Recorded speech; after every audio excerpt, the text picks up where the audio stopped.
E aí, pessoal, tudo bem? Vamos nós para mais uma aula, a aula de número 8 da nossa disciplina Teologia Contemporânea, que é a pastora Gláucia, e hoje nós vamos ver mais um teólogo, mais uma teologia dentro desse leque tão abrangente desse período, ok?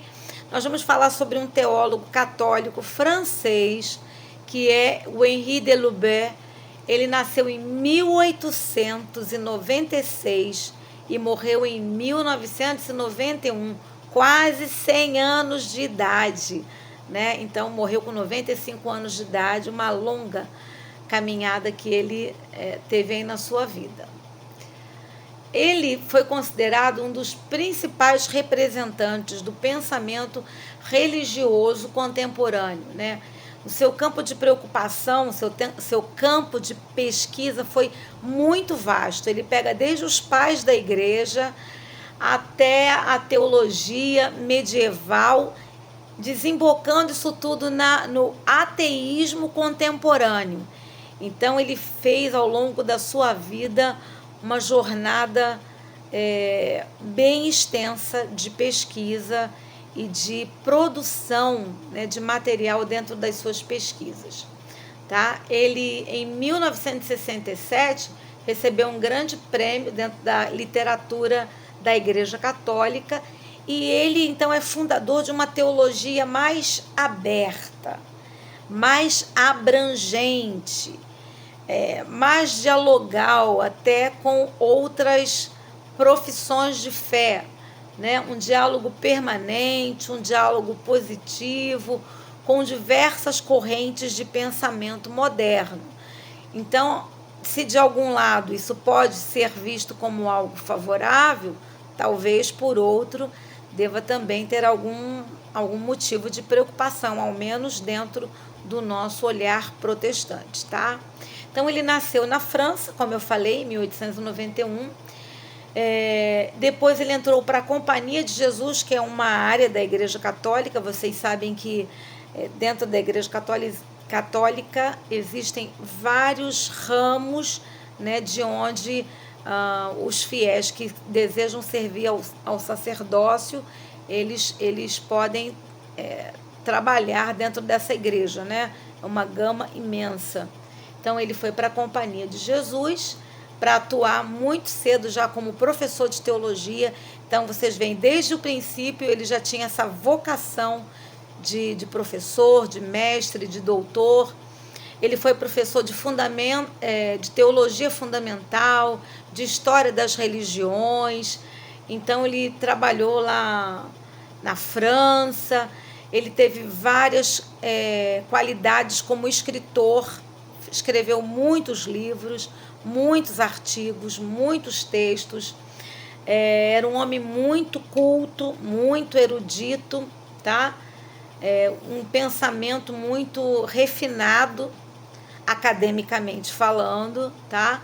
E logo ele levou o primeiro plano da investigação teológica francesa. Então, ele deu assim um impulso dentro dessa área da teologia francesa, tá?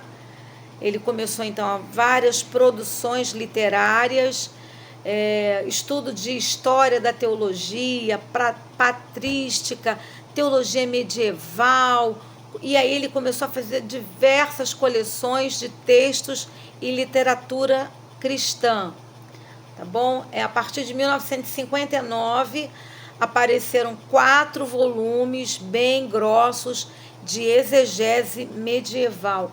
Então, esses temas, gente, para quem estuda, são temas densos intelectualmente falando, né? Então, a gente vê que foi uma pessoa que a vida inteira se dedicou a esse academicismo da teologia, tá bom? Então, Henri de Lubert foi membro da Comissão Internacional de Teólogos em 1969. Ele também advogou um diálogo com religiões não cristãs e com os não crentes, tá? Então, ele pegou até o ateísmo também. Então, é claro que a produção dele também foi uma produção, em alguns momentos, controversa, né?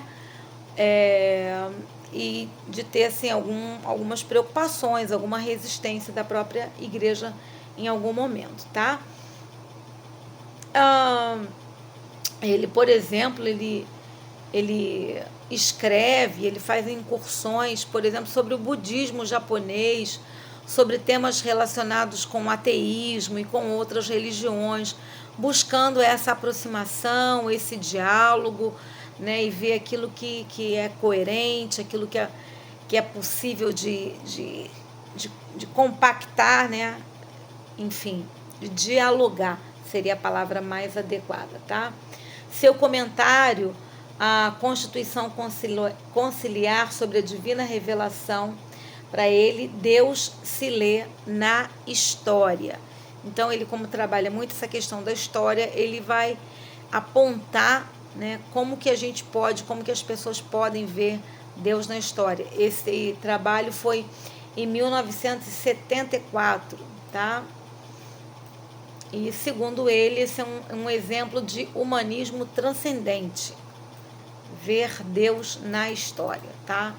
Entre muitas das suas obras, a gente pode destacar o Drama do Humanismo Ateu. Essa obra é de 1944. Tem também a Meditação sobre a Igreja, em 1953. E tem também a Exegese Medieval, que foi escrito de 1959 a 1964. E, finalmente, a Revelação Divina, que foi escrito em 1983, tá? Em 1991, como nós já dissemos, ele faleceu.